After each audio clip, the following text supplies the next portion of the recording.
Bienvenidos a Biblia en Contexto LHCLT, donde estudiamos las Escrituras frase por frase, analizando cada pasaje desde 5 dimensiones: literaria, histórica, cultural, lingüística y teológica. Apocalipsis capítulo 2. Tema 1. Mensaje de Cristo a la iglesia de Éfeso: fidelidad doctrinal, pérdida del primer amor y llamado al arrepentimiento. Apocalipsis 2:1. Escribe al ángel de la iglesia en Éfeso, el que tiene las 7 estrellas en su diestra, el que anda en medio de los 7 candeleros de oro, dice esto. Escribe al ángel de la iglesia en Éfeso. El ángel representa al mensajero o líder espiritual de la iglesia. Hechos 20:17, enviando, pues, desde Mileto a Éfeso, hizo llamar a los ancianos de la iglesia. Cristo habla directamente a quien tiene responsabilidad de guiar al pueblo. Éfeso era una ciudad prominente en Asia Menor, conocida por su comercio y su idolatría. Hechos 19. Esta iglesia fue fundada por Pablo, pastoreada por Timoteo y visitada por Juan. A pesar de su historia ilustre, necesitaba corrección. El mensaje no es opcional, sino urgente. El que tiene las 7 estrellas en su diestra. Se refiere a Cristo glorificado, quien sostiene con poder y autoridad a los líderes espirituales. Juan 10:28, nadie las arrebatará de mi mano. La diestra simboliza gobierno soberano y protección perfecta. Las estrellas no están fuera de su control. El liderazgo verdadero está bajo su dirección. Él no observa desde lejos, sino que sostiene con intención. Su mano garantiza firmeza ante toda oposición. El que anda en medio de los 7 candeleros de oro. Cristo camina entre las iglesias, evaluando su luz y su fidelidad. No es un espectador distante, sino un Señor presente. Mateo 28:20, yo estoy con vosotros todos los días. Su andar indica inspección constante y comunión activa. Él examina cada detalle espiritual.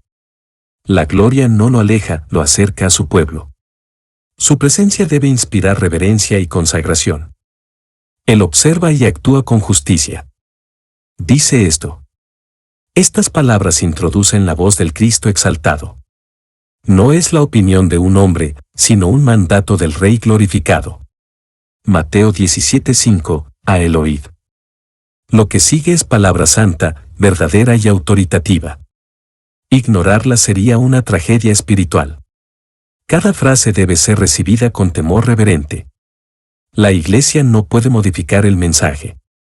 Lo que Cristo dice, permanece firme para siempre. Apocalipsis 2:2.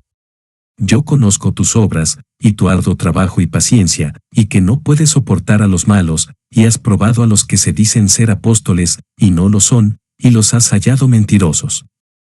Yo conozco tus obras. Cristo inicia con una afirmación de conocimiento total y personal sobre la iglesia. Apocalipsis 2:23, yo soy el que escudriña la mente y el corazón. Nada de lo que su pueblo hace queda fuera de su mirada. Su conocimiento no es distante, sino relacional y pastoral. Él ve tanto la acción externa como la intención interna. Antes de exhortar o corregir, Cristo reconoce lo que es real. Su evaluación es justa y perfecta. Y tu arduo trabajo y paciencia. Cristo reconoce el esfuerzo constante y la perseverancia sostenida de la iglesia. 1 Corintios 15:58, vuestro trabajo en el Señor no es en vano. El arduo trabajo implica sacrificio y entrega continua. La paciencia revela resistencia fiel en medio de oposición y cansancio. No abandonaron la obra cuando se volvió difícil. Estas virtudes muestran madurez y compromiso espiritual. El Señor valora profundamente la fidelidad perseverante. Y que no puede soportar a los malos. La iglesia tenía discernimiento moral y celo por la santidad. Salmo 97:10, los que amáis a Jehová, aborreced el mal. No toleraban el pecado dentro del cuerpo. Su santidad era práctica, no teórica. La gracia no significa permisividad. Esta actitud defendía la pureza del testimonio. Su celo por la verdad era evidente. Cristo aprueba su rechazo al mal, no su indiferencia ante él. Y has probado a los que se dicen ser apóstoles, y no lo son. La iglesia examinaba a quienes afirmaban tener autoridad apostólica. 1 Juan 4:1, no creáis a todo espíritu, sino probad los espíritus si son de Dios. No eran ingenuos ni crédulos. Investigaban la doctrina, el carácter y los frutos. Su ortodoxia era firme. Cristo elogia esta actitud vigilante. No todo el que se dice enviado lo es. Esta iglesia tenía madurez doctrinal y discernimiento espiritual. Y los has hallado mentirosos. No solo identificaron el error, lo confrontaron. 2 Corintios 11:13, porque estos son falsos apóstoles, obreros fraudulentos, que se disfrazan como apóstoles de Cristo. Tito 1:9 enseña a reprender a los contradictores. La iglesia en Éfeso no fue cómplice del engaño. Llamaron pecado al pecado y falsedad a la falsedad. Su fidelidad a la verdad era activa. Cristo respalda la confrontación santa. No se trata de orgullo, sino de fidelidad. El error no se ignora, se corrige por amor a Dios y a la iglesia. Apocalipsis 2:3. Y has sufrido, y has tenido paciencia, y has trabajado arduamente por amor de mi nombre, y no has desmayado. Y has sufrido, y has tenido paciencia. Esta iglesia soportó oposición, persecución y pruebas prolongadas. Romanos 5:3, la tribulación produce paciencia. La paciencia bíblica no es resignación, sino resistencia activa. A pesar del sufrimiento, no abandonaron la fe. La fidelidad en medio de la adversidad es altamente valorada por Cristo. La prueba reveló su firmeza. Esta perseverancia es evidencia de madurez espiritual. No se rindieron bajo presión. Y has trabajado arduamente por amor de mi nombre. Su esfuerzo no era por reconocimiento humano, sino por devoción a Cristo. Colosenses 3:17, todo lo que hacéis, hacedlo en el nombre del Señor. Su motivación era correcta. No servían por costumbre, sino por amor al Salvador. El trabajo era constante, intenso y sacrificial. Cristo observa no solo lo que hacemos, sino por qué lo hacemos. Su nombre era su causa y su razón. El servicio era auténtico. Y no has desmayado. Después de tanto esfuerzo y sufrimiento, aún seguían de pie. Gálatas 6:9, no nos cansemos, pues, de hacer bien. La fatiga espiritual no los venció. Esta frase implica consistencia, permanencia y fidelidad continua. No abandonaron la carrera. Cristo resalta su perseverancia sin rendición. Aunque faltaba algo fundamental, como veremos, su constancia era digna de honra. El Señor ve hasta el final. Apocalipsis 2:4. Pero tengo contra ti, que has dejado tu primer amor. Pero tengo contra ti. A pesar de sus virtudes, Cristo señala un defecto grave. No todo en Éfeso era correcto. Lucas 12:48, a todo aquel a quien se haya dado mucho, mucho se le demandará. El elogio no anula la reprensión. Cristo habla con justicia, no con parcialidad. El pero introduce una corrección vital. Amar la verdad no basta si el corazón se ha enfriado. Su fidelidad externa no cubre su crisis interna. ¿Qué has dejado tu primer amor? Este es el centro de la reprensión, su amor por Cristo ya no era como al principio. Mateo 22:37, amarás al Señor tu Dios con todo tu corazón. El servicio seguía, pero la pasión había menguado. El primer amor es fervor, entrega y devoción sincera. No se trataba de emoción, sino de prioridad espiritual. La rutina reemplazó la relación.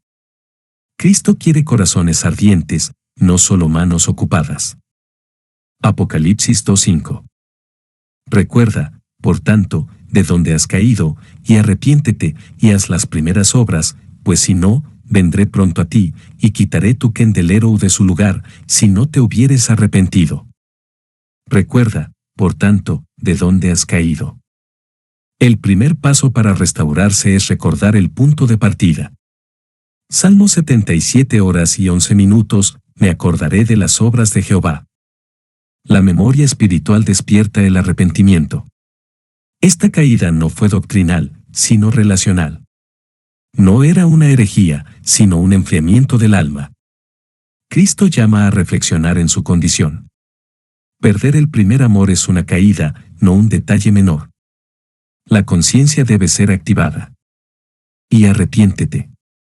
El segundo paso es tomar responsabilidad y volverse al Señor. Hechos 3:19, arrepiéntanse y conviértanse. El arrepentimiento no es solo tristeza, es cambio de mente y dirección.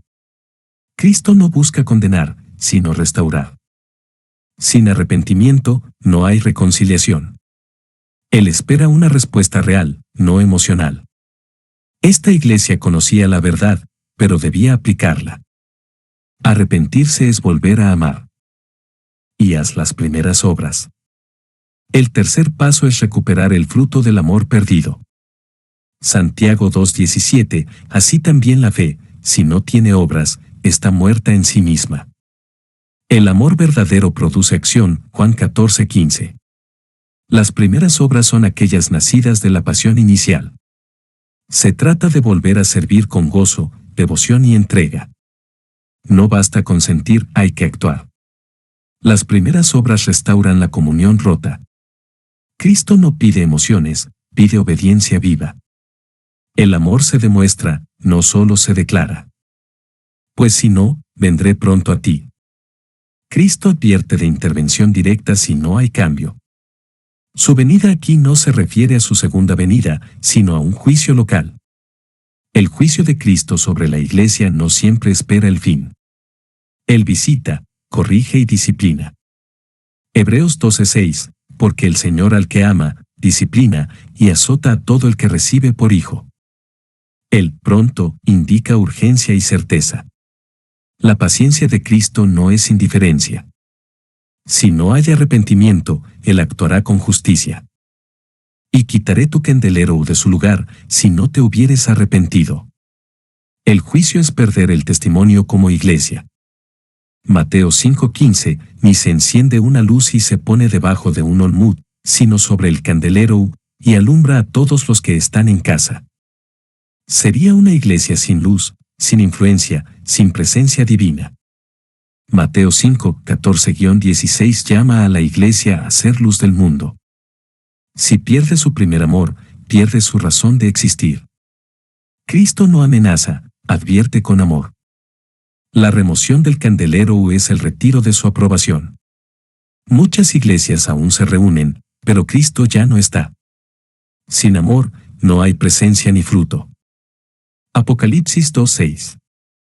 Pero tienes esto, que aborreces las obras de los nicolaitas, las cuales yo también aborrezco. Pero tienes esto. Cristo no olvida la virtud restante. Apocalipsis 3:4, pero tienes unas pocas personas en Sardes que no han manchado sus vestiduras. Aún después de la reprensión, hay algo digno de elogio. Él es justo, equilibrado y verdadero. Esta afirmación reafirma el discernimiento doctrinal de Éfeso.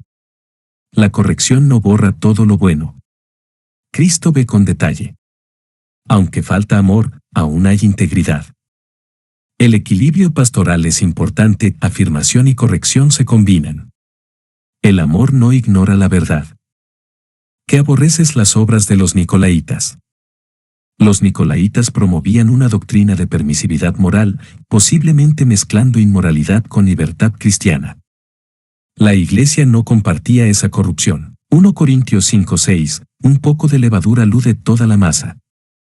Éfeso no toleró esas obras.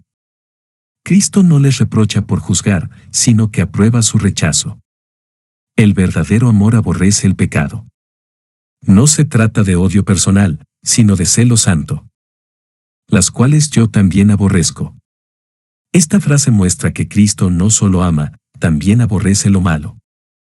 Salmos 97 horas y 10 minutos, los que amáis a Jehová, aborreced el mal. Proverbios 6:16-19 detalla cosas que Jehová aborrece. Su naturaleza santa no tolera el pecado sin arrepentimiento.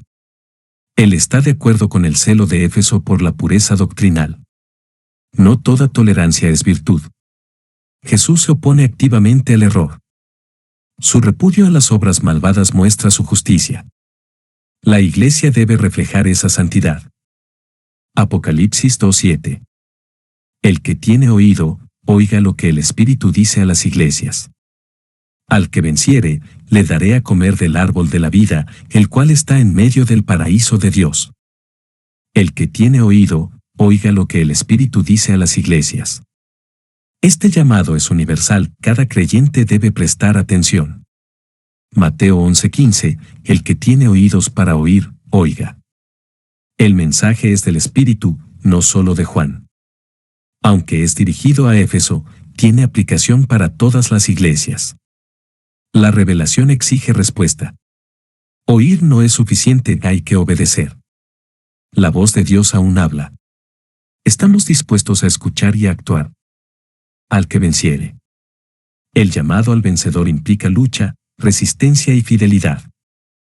Romanos 8:37, en todas estas cosas somos más que vencedores. No se trata de mérito humano, sino de perseverancia en Cristo. El vencedor es quien permanece fiel hasta el fin. No es quien nunca falla, sino quien se levanta y continúa. El camino cristiano es una batalla espiritual constante. La victoria es posible por la gracia. Le daré a comer del árbol de la vida. Esta promesa es acceso al símbolo máximo de vida eterna.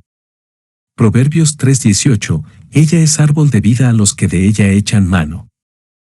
Génesis 2:9 muestra este árbol en el Edén, Apocalipsis 22:2 lo presenta en la Nueva Jerusalén. Cristo ofrece restauración plena. Comer del árbol es recibir vida sin fin, comunión perfecta y gozo eterno. El pecado nos separó de él, Cristo nos lo devuelve. Esta promesa es gloriosa y segura. El vencedor participará del galardón eterno, el cual está en medio del paraíso de Dios. El paraíso representa la morada celestial restaurada. Lucas 23:43, hoy estarás conmigo en el paraíso. Cristo mismo es el acceso al Edén eterno. Lo que Adán perdió, el último Adán nos lo regala. El árbol de la vida está en el centro, la vida eterna es el centro del galardón. No es un lugar mitológico, sino un destino real. Dios será todo en todos. El amor restaurado lleva a la gloria restaurada. Tema 2. Mensaje de Cristo a la iglesia de Esmirna, fidelidad en medio de la persecución y promesa de la corona de vida. Apocalipsis 2:8. Y escribe al ángel de la iglesia en Esmirna, el primero y el postrero, el que estuvo muerto y vivió, dice esto. Y escribe al ángel de la iglesia en Esmirna. Esmirna era una ciudad rica y devota al culto imperial, donde los cristianos sufrían gran oposición. 2 Corintios 8:2, en grande prueba de tribulación, la abundancia de su gozo y su profunda pobreza abundaron en riquezas de su generosidad. Esta iglesia, aunque pobre en lo material, era rica en fe. Cristo se dirige al líder espiritual como representante de la congregación. Aunque no se menciona pecado en esta carta, sí hay advertencia y aliento. Esmirna vivía en fidelidad bajo aflicción. La carta será consuelo y promesa en medio de dolor. El primero y el postrero. Cristo se presenta como el eterno, el soberano sobre la historia. Isaías 44:6, yo soy el primero, y yo soy el postrero. Este título transmite seguridad ante la persecución. Él estuvo antes de todo y estará después de todo. No hay momento fuera de su control. Para una iglesia bajo amenaza, esta declaración da fuerza. El Alfa y la Omega garantiza protección y propósito eterno. El que estuvo muerto y vivió. Cristo recuerda su victoria sobre la muerte. Hebreos 2:14 dice que destruyó por medio de la muerte al que tenía el imperio de la muerte. Esmirna enfrentaba martirio, pero su Señor ya venció el sepulcro. Su resurrección asegura la esperanza futura. Él no promete librarlos de la prueba, sino vida más allá de ella. Su autoridad no es teórica, fue probada en la cruz y sellada en la tumba vacía. Dice esto. Lo que sigue no es opinión ni deseo, es palabra del Cristo resucitado. Mateo 7:29, porque les enseñaba como quien tiene autoridad, y no como los escribas. Lo que él dice es digno de atención reverente. Su voz es la verdad eterna. La iglesia sufriente necesita oír directamente del cielo. Estas palabras son más fuertes que cualquier decreto romano. El mensaje de Cristo no se discute, se obedece. El Señor de la historia habla a su pueblo con amor, verdad y autoridad. Apocalipsis 2:9. Yo conozco tus obras, y tu tribulación, y tu pobreza, pero tú eres rico, y la blasfemia de los que se dicen ser judíos, y no lo son, sino sinagoga de Satanás. Yo conozco tus obras, y tu tribulación, y tu pobreza. Cristo afirma su conocimiento íntimo de la realidad espiritual y material de esta iglesia. Nada está oculto ante sus ojos. Hebreos 4:13, todas las cosas están desnudas y abiertas a los ojos de aquel. Tribulación implica presión, angustia y aflicción constante. Su pobreza era literal, resultado quizás de persecución. Aún así, su testimonio permanecía firme. Su dolor no anuló su fidelidad. Pero tú eres rico, coma. En contraste con su escasez material, Cristo los declara ricos espiritualmente. Santiago 2:5, ricos en fe y herederos del reino. A los ojos del mundo eran pobres, a los ojos del cielo, abundantes. Su tesoro estaba en los cielos, no en la tierra. El valor de una iglesia no está en sus recursos, sino en su fe. Esta afirmación consuela al fiel que sufre. Dios ve más allá de la apariencia. Y la blasfemia de los que se dicen ser judíos, y no lo son. Cristo denuncia la oposición religiosa contra su pueblo fiel. Romanos 2:29, sino que es judío el que lo es en lo interior, y la circuncisión es la del corazón. Algunos judíos en Esmirna atacaban a los cristianos y se aliaban con Roma. Romanos 2:28 enseña que el verdadero judío es el que lo es en el corazón. Esta oposición no era solo cultural, era espiritual. El término, blasfemia, implica difamación activa. Cristo no guarda silencio ante el abuso. Su pueblo es defendido por su Señor. Sino sinagoga de Satanás. Una expresión dura que muestra cuán seria era la oposición espiritual. No todos los lugares religiosos sirven a Dios. Juan 8:44, Jesús dijo a ciertos judíos, sois de vuestro padre el diablo. Aquí se revela el conflicto espiritual detrás de lo visible. La persecución tenía una raíz demoníaca. Cristo desenmascara al enemigo, aunque se disfrace de religión. El diablo usa estructuras religiosas para destruir. Apocalipsis 2:10. No temas en nada lo que vas a padecer. He aquí, el diablo echará a algunos de vosotros en la cárcel, para que seáis probados, y tendréis tribulación por 10 días. Sé fiel hasta la muerte, y yo te daré la corona de la vida. No temas en nada lo que vas a padecer. Cristo no promete librarlos del sufrimiento, pero sí les da fortaleza para enfrentarlo. Isaías 41:10, no temas, porque yo estoy contigo.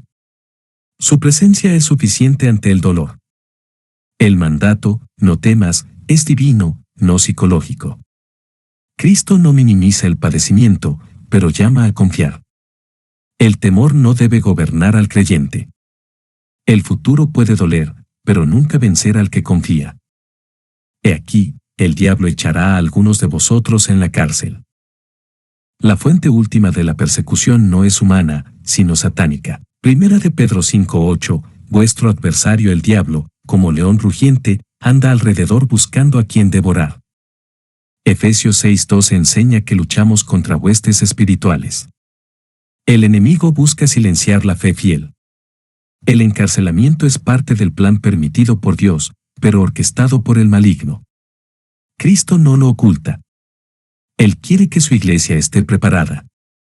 Las prisiones del mundo no encierran la fidelidad del cielo. Para que seáis probados.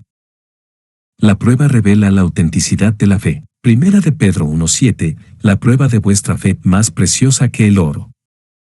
Dios permite la aflicción, no para destruir, sino para purificar. Las tribulaciones forjan carácter y producen gloria eterna. No se trata de castigo, sino de madurez. Esta prueba tendrá propósito divino. La fe real se prueba con fuego. Cristo supervisa el horno con amor. Y tendréis tribulación por 10 días. La duración, aunque simbólica o literal, indica que la prueba es limitada. 1 Corintios 10:13, no os ha sobrevenido ninguna tentación que no sea humana, pero fiel es Dios, que no os dejará ser tentados más de lo que podéis resistir. Génesis 24:55 y Daniel 1:14 muestran que 10 días puede simbolizar prueba breve pero intensa. No será eterna. Dios pone límites al sufrimiento de sus santos. No importa cuánto dure, terminará. La fidelidad tiene fecha de recompensa. Cristo está al mando del calendario de aflicción. La tribulación tiene final. Sé fiel hasta la muerte. El llamado es a perseverar, aunque el costo sea la vida misma. Filipenses 1:21, para mí el vivir es Cristo, y el morir es ganancia. La fidelidad es más importante que la seguridad. El martirio no es fracaso, sino victoria. Cristo no pide perfección, sino constancia. El verdadero discípulo sigue aún hasta la cruz. Esta es la fe que vence el mundo. La muerte no es el fin, es el umbral. Y yo te daré la corona de la vida. La recompensa es inmortal, gloriosa y segura. Santiago 1:12, el que soporta la tentación recibirá la corona de la vida. Esta no es una corona material, sino la vida eterna misma. Cristo es quien le entrega el corona a los que lo amaron hasta el fin. El galardón es proporcional a la fidelidad. La corona es para vencedores. Sufrir por Cristo es reinar con Él. Vale la pena perseverar. Apocalipsis 2:11. El que tiene oído, oiga lo que el Espíritu dice a las iglesias. El que venciere, no sufrirá daño de la segunda muerte. El que tiene oído, oiga lo que el Espíritu dice a las iglesias. Esta exhortación es universal, urgente y espiritual. Cristo no solo habló a Esmirna, sino a toda iglesia de toda época. El Espíritu habla hoy. Hebreos 3:7, si oyereis hoy su voz, no endurezcáis vuestros corazones. Este llamado requiere sensibilidad espiritual. No basta con oír con los oídos, hay que responder con el alma. Es una palabra viva, directa, santa. El Espíritu aún se comunica. El que venciere. El vencedor es el que permanece fiel hasta el final. Apocalipsis 12:11 dice que vencieron por medio de la sangre del Cordero. La victoria no es por fuerza humana, sino por gracia.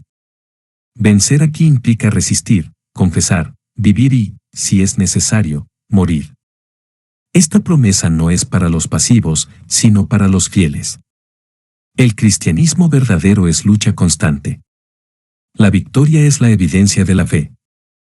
No sufrirá daño de la segunda muerte. La segunda muerte es la condenación eterna, Apocalipsis 20:14.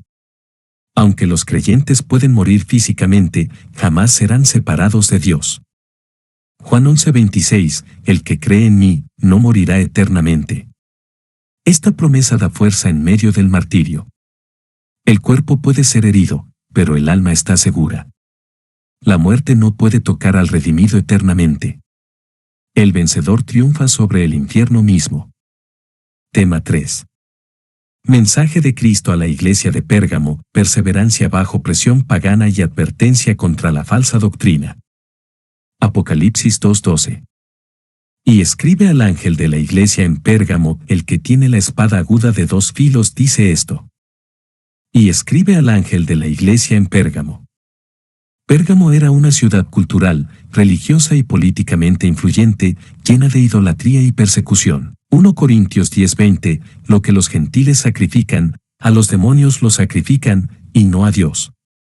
Esta iglesia vivía en medio de una sociedad profundamente hostil al cristianismo. Cristo se dirige al líder espiritual, pero el mensaje es para toda la congregación.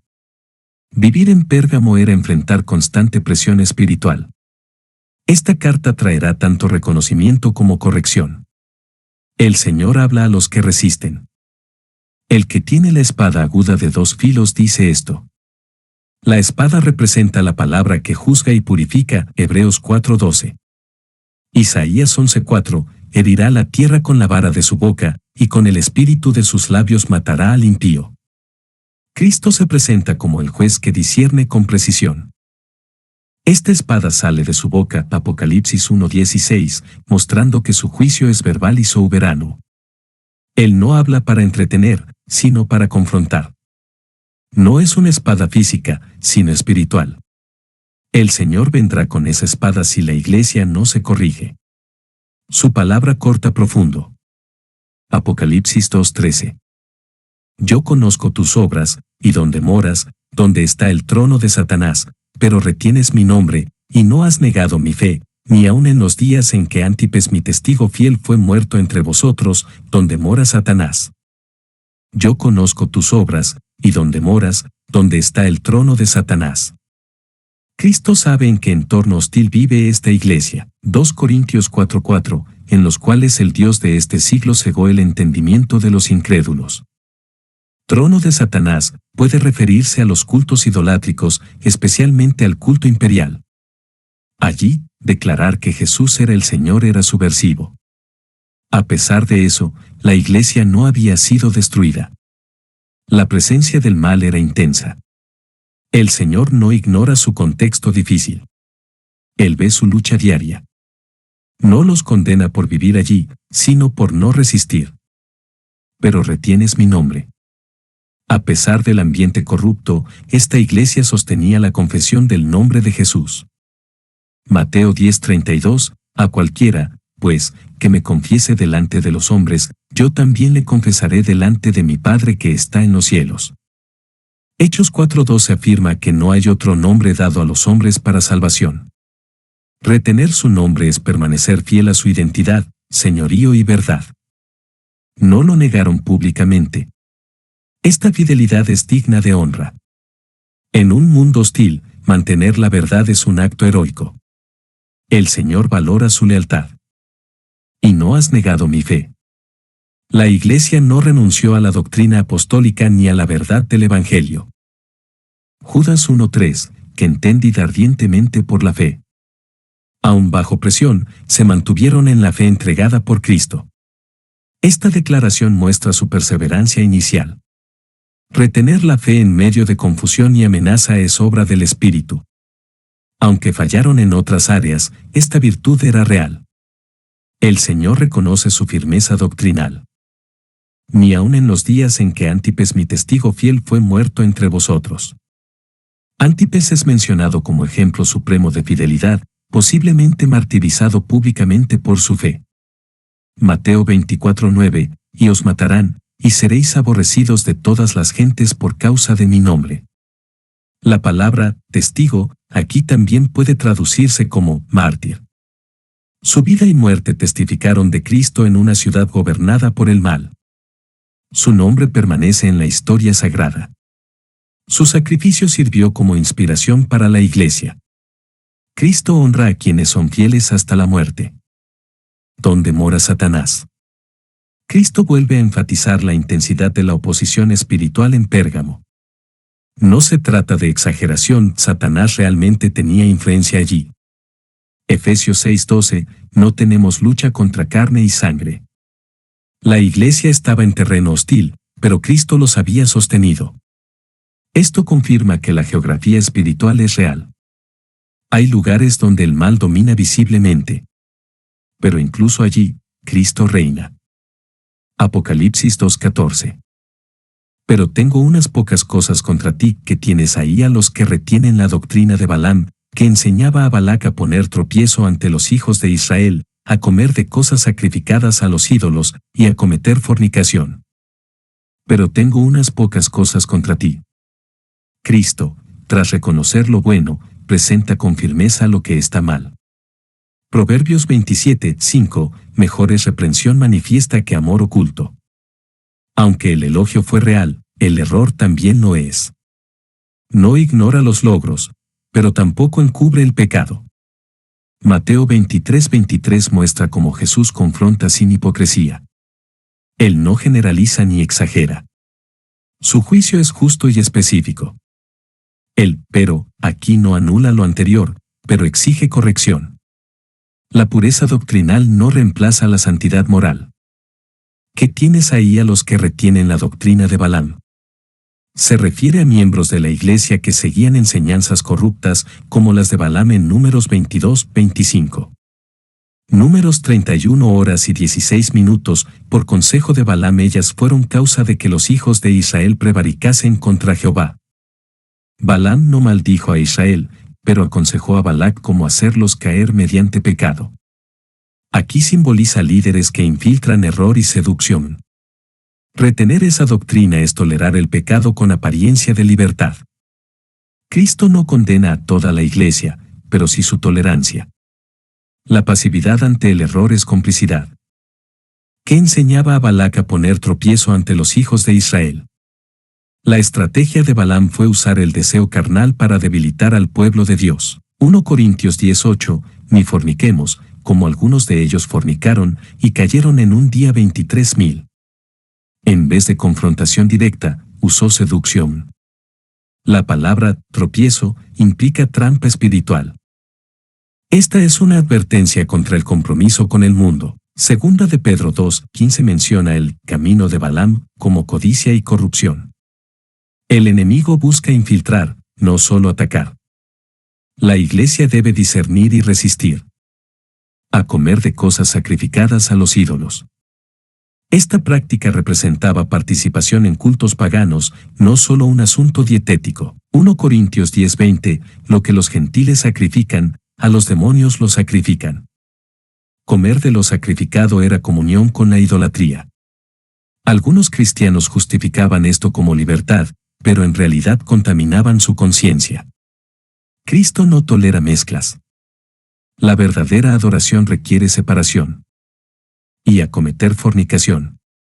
La inmoralidad sexual era parte del culto pagano y se había infiltrado en la iglesia. 1 Tesalonicenses 4:3, la voluntad de Dios es vuestra santificación. El pecado sexual no es menor ni cultural, es grave y destructivo. La gracia no excusa el libertinaje. El Evangelio transforma el cuerpo y la conducta. Cristo llama a pureza, no a tolerancia. La doctrina falsa casi siempre produce vida inmoral. Apocalipsis 2:15. Y también tienes a los que retienen la doctrina de los nicolaitas, la que yo aborrezco. Y también tienes a los que retienen la doctrina de los nicolaitas. Los nicolaitas promovían una falsa libertad que justificaba el pecado, similar a lo de Balaam. Era una mezcla de gracia y permisividad. Judas 1:4 habla de hombres impíos que convierten en libertinaje la gracia de nuestro Dios. Esta doctrina distorsionaba la santidad. Pérgamo no solo enfrentaba persecución externa, sino corrupción interna. El error tolerado se convierte en práctica repetida. La que yo aborrezco. Cristo no tiene una opinión neutral ante el pecado doctrinal. Salmo 119:104, por tus mandamientos he adquirido inteligencia, por tanto, he aborrecido todo camino de mentira. Él lo aborrece con santidad perfecta. Proverbios 6:16-19, hay cosas que Jehová aborrece, y la falsa enseñanza es una de ellas. No basta con decir, Dios es amor, Él también odia la mentira. Aborrecer lo que Él aborrece es parte de ser discípulo fiel. La iglesia debe rechazar lo que Cristo rechaza. Su repudio guía nuestra postura. Apocalipsis 2:16. Por tanto, arrepiéntete, pues si no, vendré a ti pronto, y pelearé contra ellos con la espada de mi boca. Por tanto, arrepiéntete. El Señor llama al cambio inmediato y voluntario. Hechos 17:30, Dios manda a todos los hombres en todo lugar, que se arrepientan. El arrepentimiento es cambio de mente, corazón y acción. No basta con lamentar, hay que volver a la verdad. Cristo no condena sin oportunidad de restauración. Su reprensión busca sanar, no destruir. Esta iglesia necesitaba limpiar su enseñanza y su vida. Pues si no, vendré a ti pronto. Esta visita no es la segunda venida global, sino una intervención local y disciplinaria. Primera de Pedro 4:17, el juicio comienza por la casa de Dios. Cristo no ignora los pecados internos. Vendrá en juicio si no hay arrepentimiento. Su visita puede traer corrección severa. Esta advertencia es una muestra de amor firme. Ignorarla sería insensatez espiritual. La gracia tiene un límite si no hay respuesta. Y pelearé contra ellos con la espada de mi boca. La espada es la palabra que juzga con justicia y autoridad. Hebreos 4:12, penetra hasta partir el alma y el espíritu. Cristo no peleará contra toda la iglesia, sino contra los que sostienen el error. Él no necesita armas humanas, su palabra es suficiente para derribar toda doctrina falsa. El juicio será preciso y justo. La disciplina será directa y dolorosa. Nadie puede resistir su verdad cuando Él habla. Apocalipsis 2:17. El que tiene oído, oiga lo que el Espíritu dice a las iglesias. Al que venciere, daré a comer del maná escondido, y le daré una piedrecita blanca, y en la piedrecita escrito un nombre nuevo, el cual ninguno conoce sino aquel que lo recibe. El que tiene oído, oiga lo que el Espíritu dice a las iglesias. Cristo reitera el llamado a oír con fe, atención y obediencia. Mateo 13:9, el que tiene oídos para oír, oiga. Esta palabra no es solo para Pérgamo, sino para toda la iglesia de Cristo. El Espíritu Santo habla a través de este mensaje. Escuchar es el inicio de la transformación. La iglesia debe sintonizar su oído con la verdad. Quien oye con humildad será guiado a victoria y vida. Al que venciere, daré a comer del maná escondido. El maná escondido simboliza la provisión celestial que solo Dios da a su pueblo fiel. Éxodo 16 muestra el maná literal, Hebreos 9:4 menciona el maná guardado en el arca. Aquí representa comunión íntima, alimento espiritual secreto. El vencedor no se alimenta del mundo, sino de Dios. Cristo es el verdadero pan del cielo, Juan 6:51. Él alimenta en lo secreto a los que le son fieles. Es sustento eterno. Y le daré una piedrecita blanca. En tiempos antiguos, una piedra blanca podía significar absolución en un juicio o un pase de acceso. Esta piedra representa aceptación divina y victoria espiritual. Romanos 8:1, ninguna condenación hay. La blancura habla de pureza y justificación. El Señor ofrece seguridad eterna al que vence. No importa cuán rechazado fue en la tierra, será aceptado en el cielo. Esta piedra confirma la gracia. Y en la piedrecita escrito un nombre nuevo. El nombre nuevo simboliza nueva identidad y relación personal con Cristo. Isaías 62:2, serás llamada por un nombre nuevo. Este nombre no es heredado, sino otorgado por el Rey. Significa aceptación, transformación y destino eterno. El vencedor ya no será definido por el mundo, sino por su Señor. Cada creyente recibirá una identidad perfecta. Es la firma divina sobre una vida redimida, el cual ninguno conoce sino aquel que lo recibe. La relación entre Cristo y el creyente es íntima y única. Apocalipsis 3:12 también habla de un nombre nuevo escrito. Este conocimiento exclusivo refleja comunión profunda. Nadie más entenderá la totalidad de esa identidad sino quien la recibe. Cristo no trata a todos como masa, sino como individuos amados. Esta promesa es personal, eterna y gloriosa. El que vence será plenamente conocido por su Señor. Tema 4. Mensaje de Cristo a la iglesia de Tiatira, crecimiento espiritual, tolerancia al pecado y anuncio de juicio. Apocalipsis 2:18. Y escribe al ángel de la iglesia en Tiatira, el Hijo de Dios, el que tiene ojos como llama de fuego, y pies semejantes al bronce bruñido, dice esto. Y escribe al ángel de la iglesia en Tiatira. Tiatira era una ciudad menos prominente, pero con una iglesia activa. Hechos 16:14, una mujer llamada Lidia, vendedora de púrpura, de la ciudad de Tiatira, que adoraba a Dios. Se trataba de un centro comercial con gremios que requerían participación en ritos paganos. Esta presión social ponía a prueba la fidelidad de los creyentes. Cristo se dirige al líder espiritual como responsable del mensaje. Cada congregación, sin importar su tamaño, recibe atención personal del Señor. El mensaje será firme y profundo. El Hijo de Dios. Es la única vez que este título se usa en las cartas a las iglesias. Declara la deidad absoluta de Cristo. Salmo 2:12, honrad al Hijo. Frente a una iglesia que tolera autoridad falsa, Cristo afirma su posición como el único Señor. Él no es simplemente un maestro moral, sino Dios mismo. Su autoridad no se discute. Habla como Rey, Juez y Salvador. Este título enfatiza su gloria y su juicio. El que tiene ojos como llama de fuego. Sus ojos penetran y revelan, como fuego que purifica y juzga. Hebreos 4:13, todas las cosas están desnudas a sus ojos. No se deja engañar por apariencias ni palabras suaves. Mira al corazón, al motivo, a lo oculto. Su visión es santa, inalterable, justa. La iglesia no puede esconderse ante él. Su mirada arde con verdad. Cada obra, buena o mala, está bajo inspección divina. Y pies semejantes al bronce bruñido. Sus pies representan juicio firme y glorioso. Daniel 10:6 describe pies semejantes al bronce pulido. El bronce simboliza juicio en la Escritura, como el altar de bronce en el tabernáculo. Sus pies pisan con autoridad y purifican donde pisan. Él no se desliza ni retrocede. Su caminar es justo e implacable. Nadie puede resistir su paso. Su presencia purifica, afirma y sacude toda iniquidad. Dice esto.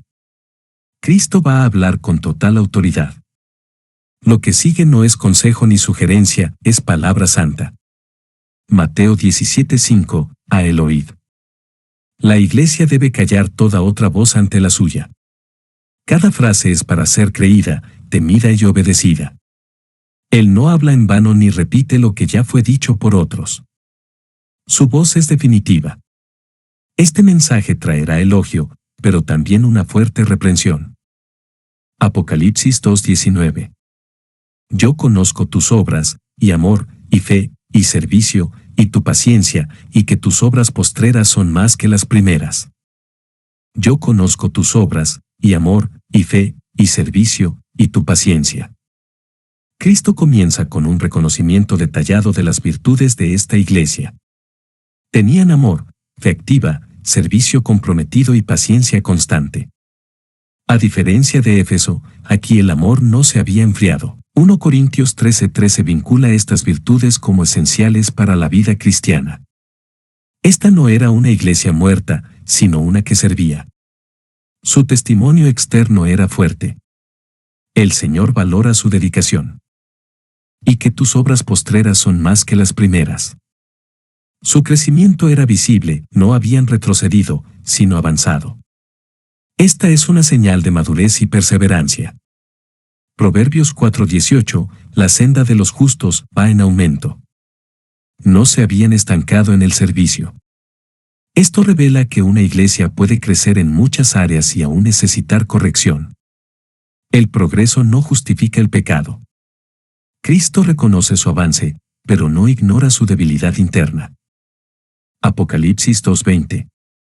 Pero tengo unas pocas cosas contra ti que toleras que esa mujer Jezabel, que se dice profetiza, enseñe y seduzca a mis siervos a fornicar y a comer cosas sacrificadas a los ídolos. Pero tengo unas pocas cosas contra ti. Cristo pasa del elogio a la reprensión con justicia. Aunque los aspectos externos eran encomiables, había tolerancia al mal. Gálatas 5:9, un poco de levadura alude toda la masa. El amor no puede sustituir la verdad. No toda corrección anula lo bueno, pero todo error tolerado contamina. Esta introducción prepara para una denuncia seria. El problema no era de obras, sino de doctrina y autoridad. ¿Qué toleras que esa mujer Jezabel? Esta mujer representa a alguien que influía con doctrina corrupta, comparada con Jezabel del Antiguo Testamento, 1 Reyes 16:31. Jezabel promovía idolatría, manipulación y pecado sexual. Cristo no menciona su nombre real, sino lo que representa. El pecado no era solo de ella, sino de quienes la toleraban. El liderazgo espiritual tenía responsabilidad. Lo que se tolera en lo secreto, se extiende. ¿Qué se dice profetiza? Ella se autoproclamaba portavoz de Dios, sin haber sido llamada. Jeremías 23:16, no escuchéis las palabras de los profetas que os profetizan, hablan visión de su propio corazón.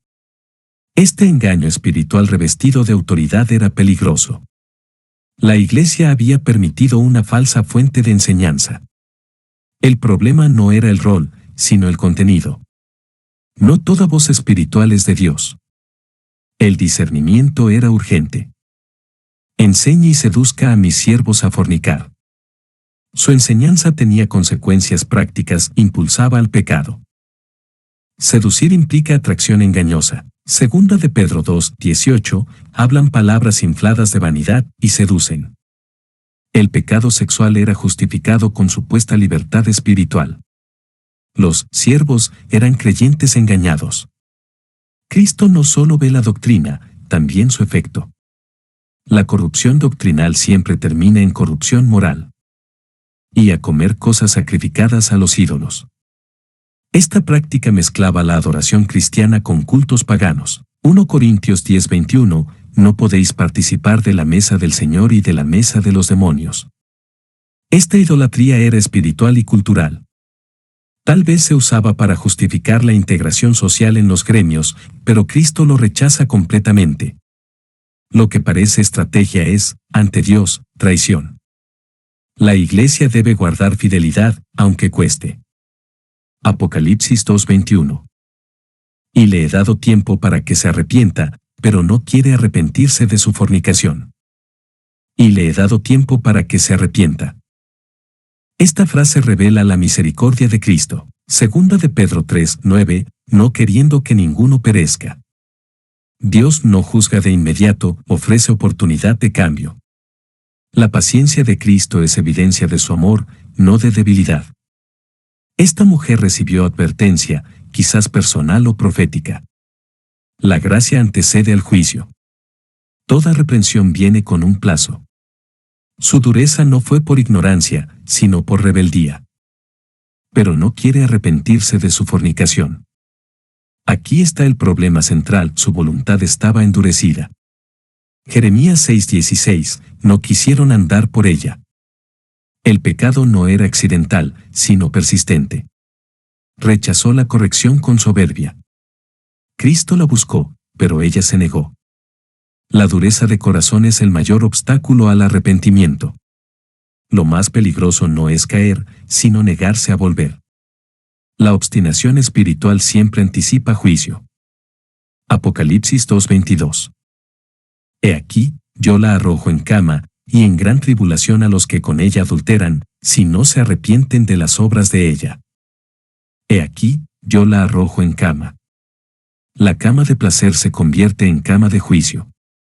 Isaías 28 horas y 20 minutos, la cama será corta para poder estirarse. Cristo cambiará su lugar de pecado por lugar de castigo. Esta sentencia es directa y simbólica. La disciplina vendrá sobre su cuerpo y su influencia. Lo que se usó para engañar, se convertirá en vergüenza. El juicio es proporcional. El Señor actúa con autoridad santa e irreversible. Y en gran tribulación a los que con ella adulteran. El juicio no es solo para la falsa profetisa, sino también para sus seguidores. Apocalipsis 18:4, salid de ella, pueblo mío.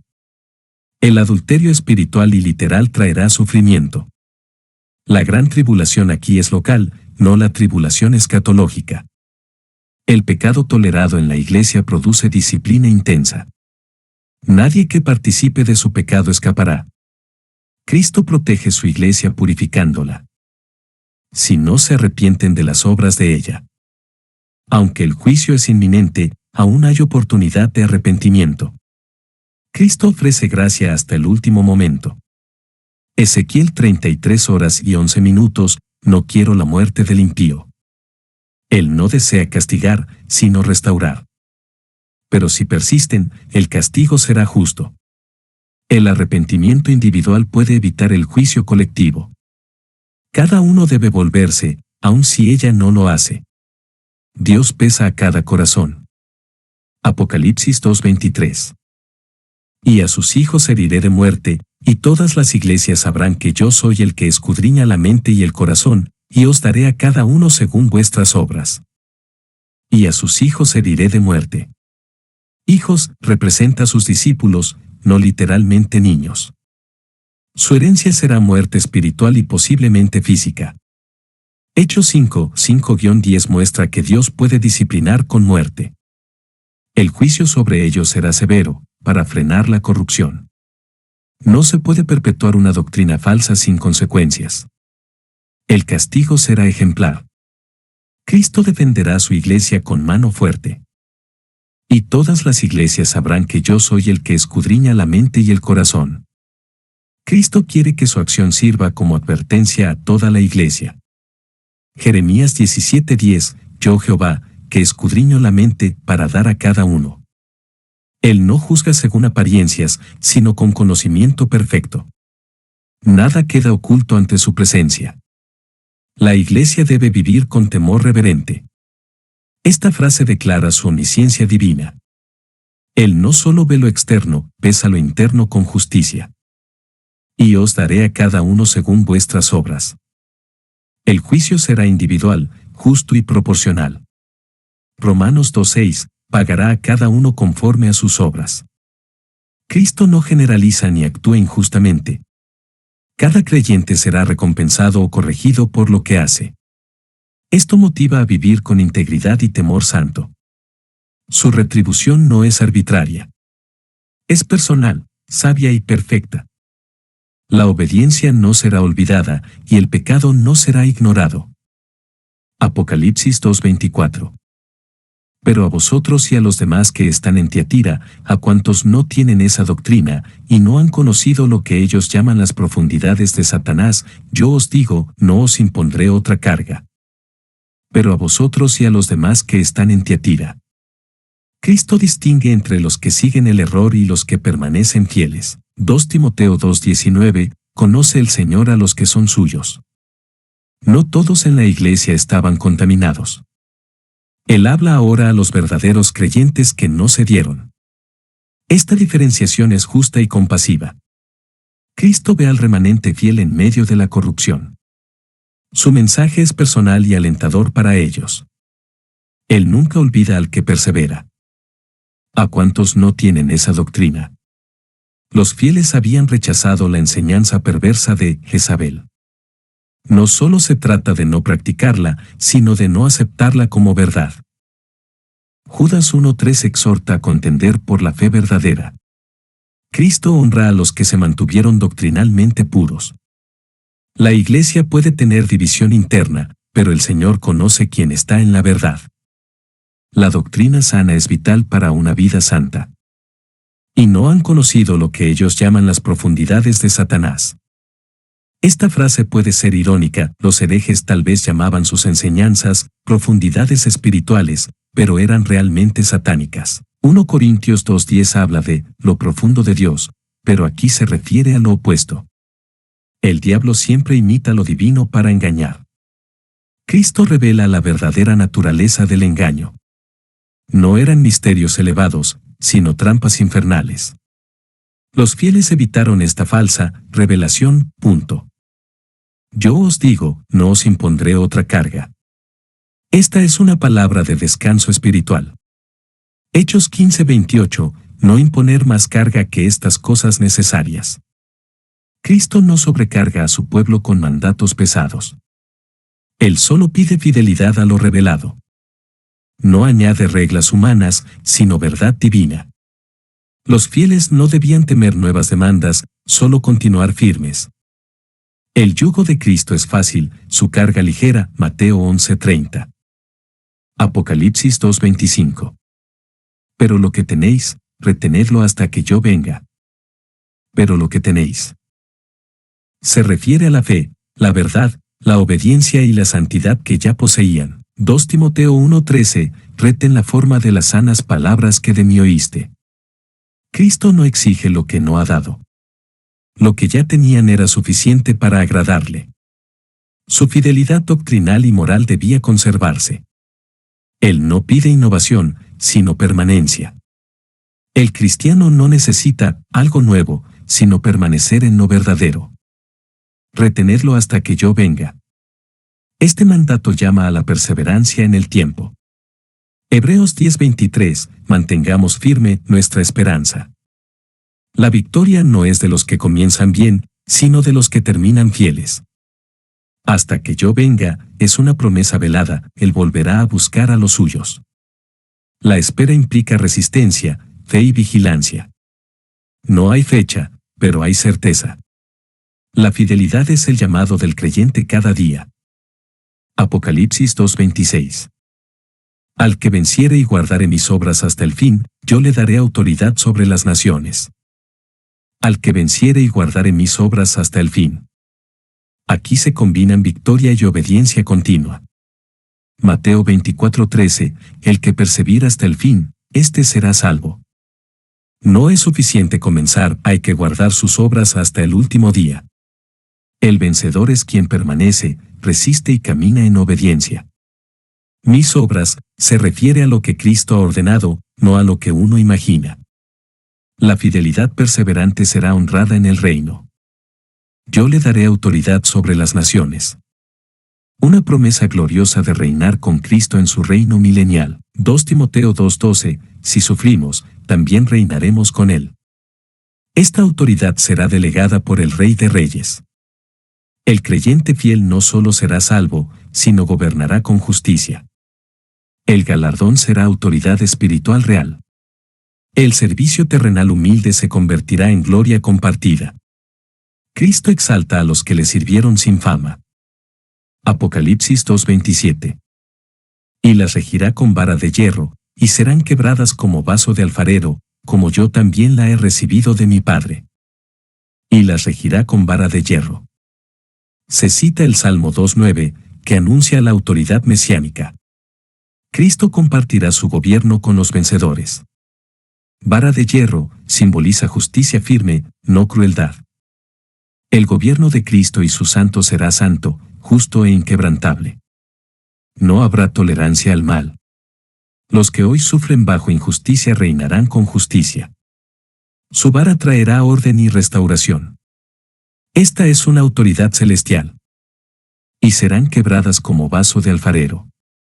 Esta imagen representa el juicio total sobre los enemigos del reino. Isaías 30:14 describe un vaso quebrado sin restauración.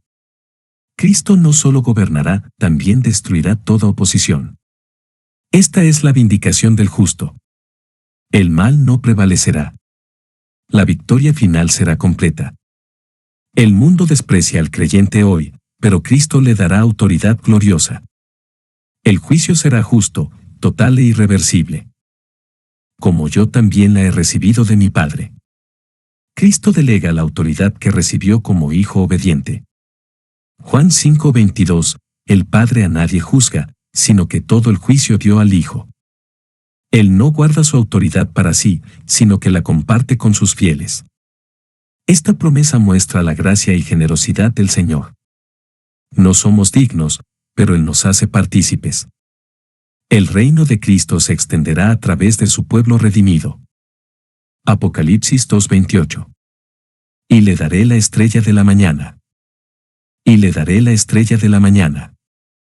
Esta es una referencia a Cristo mismo, Apocalipsis 22:16, yo soy la estrella resplandeciente de la mañana.